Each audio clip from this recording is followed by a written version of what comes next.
Hey everyone! Welcome back to another video on my thoughts on movies and stuff. Today's video is on The Mitchells vs. the Machines, an animated film brought to you by the same people behind Spider-Man Into the Spider-Verse. Katie Mitchell embarks on a road trip with her parents, her younger brother, and her beloved dog to go and start her first year at film school, despite their dysfunctional familial bonds. But their plans to bond as a family are interrupted when the world gets threatened by the Singularity.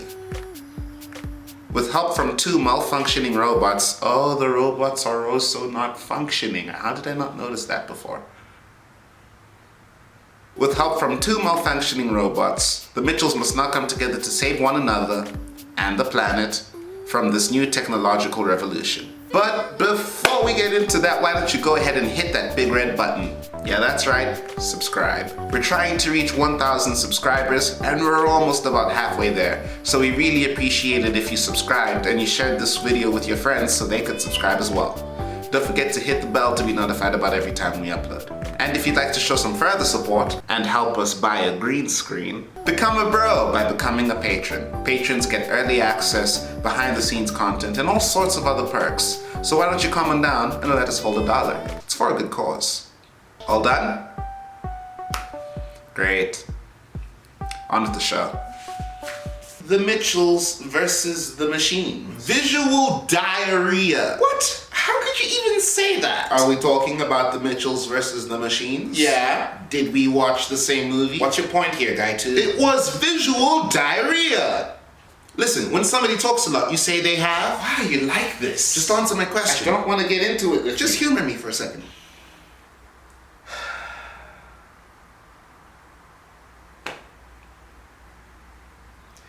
Verbal diarrhea. Verbal diarrhea. Just because they had all of those wacky cartoons everywhere doesn't mean that it's diarrhea. They couldn't go 10 seconds without putting one of those stupid thingies in my face. It's just how Katie's brain works. We follow Katie, so we see things the way she sees things. Well, maybe she should get her head checked, because the last time a main character saw anything that nuts on a daily basis, it was the main character from Happy, and he suffered severe head trauma. She's a fellow artist, a weirdo, just like you and me.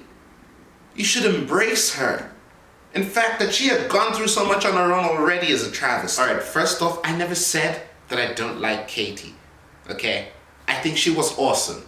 And I found it so cool in how confident she was with herself. Then what the heck is your problem, bro? I just don't need to see her doodles in my face constantly, okay? This movie is already fast-paced most of the time. I don't need to see her walking taco cartoon or her burger muncher or like it's a lot. Well, I thought it was cool. And so nice of you to bring that up, actually. What? Why was Katie alone most of the time? You really mean to tell me she had no friends until she got accepted into college? She was ostracized for being weird. You mean to tell me that there was no one in high school who shared her love of film? That there wasn't even a film club? That she didn't even try and start one? Well,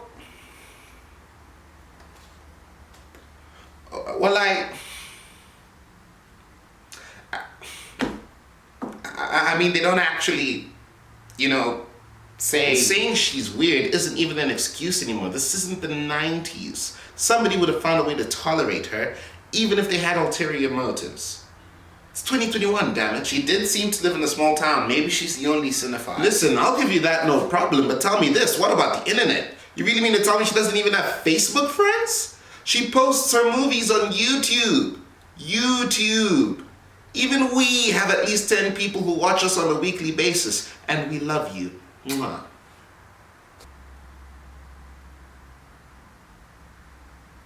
Where are you looking and what are you talking about? My point is she didn't have a good reason to be alone. Yes, and you make a good point, but this movie still has things worth enjoying. I never said it didn't. It's just cheapened by the visual diarrhea. Stop saying that. Okay, fine. What about those two robots that malfunctioned and helped the Mitchells? Well, of course they were great. That's free real estate. What else you got? Well, did you know that the voice of Pal was Olivia Colman? Wow, really?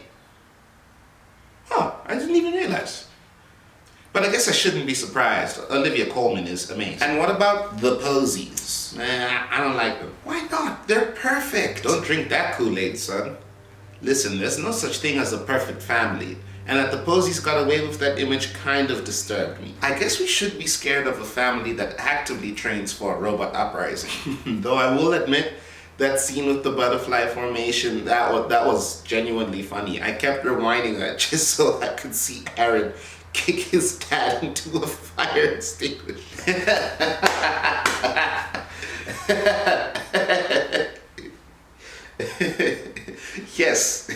Yes. Though I will raise you one better. Yeah? Remember the subtitles for the Furbies? That was hilarious. There were these cute little things, yet they say the darkest lines.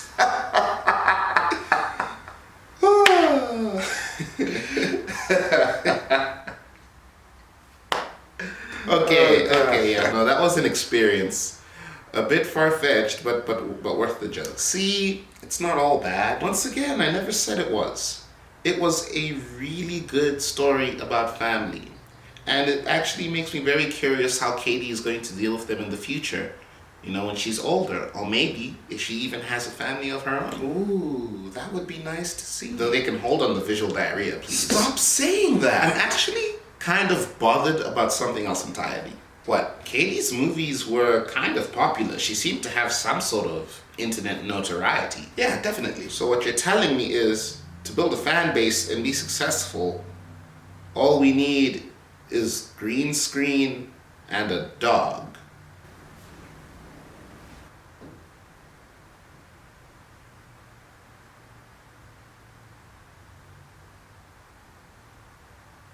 But I don't know, guys. What do you think? Was The Mitchells vs. the Machines a movie you could really enjoy? Or was it selling dreams about college no kid should aspire to? I, for one, greatly enjoyed this film, and I think I might even watch it again if time permits. Although a lot happens in this movie, there's actually not much I can say about it. It's about a dysfunctional family that saves the world from robots, and peppered into there's all sorts of themes that you can enjoy, but I mean, I don't want to talk about that because honestly, you're much better off just watching it. It's one of the things you just have to see and enjoy. What I can say though is that due to Katie being a full-on film nerd, there are a ton of movie references, from pop culture classics to these art house films that your pretentious hipster friend probably hasn't even seen either. There are also a few nods to the previous works of the creators, like Gravity Falls. Also, the creators used a robot language that the robots all use to communicate with each other that apparently has more jokes for anyone smart enough to decode them.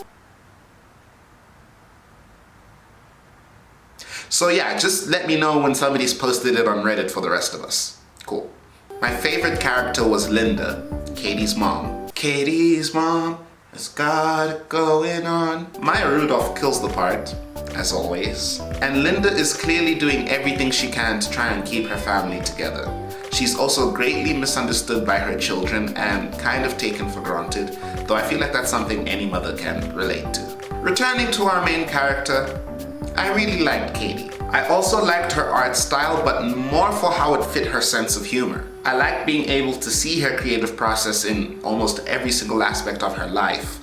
Though when I see it, it reminds me more of an illustrator than it does a filmmaker. That being said though, there are times where it doesn't work for me. The entire team went ham with the animation, putting all of these little doodles and snippets and social media references and meme culture, and it was essentially something they titled Katie Vision. Essentially putting the film together the way they thought Katie would if she had done all the edits. In moderate doses, it was perfect. But there were a few scenes where I felt the emotional weight was cheapened by a cat filter, or some sort of low-hanging meme joke, or some sort of still that completely removed me from the groove the movie had been building up to.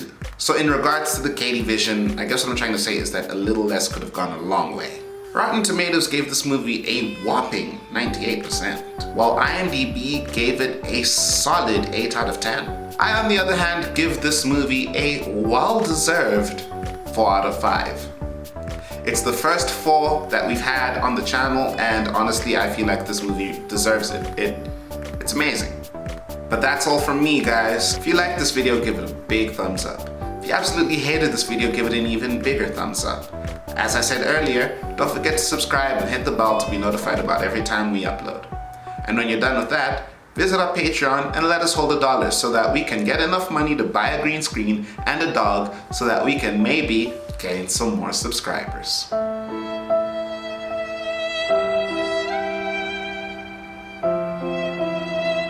Next week's video should probably either be on Stowaway, the movie with Anna Kendrick, or Deadly Claws, as it seems to be a very interesting series. Let me know in the comments which you prefer to see. What I can promise you is that I will be back next Thursday for another video on my thoughts on stuff. Until then, take care. Bye-bye.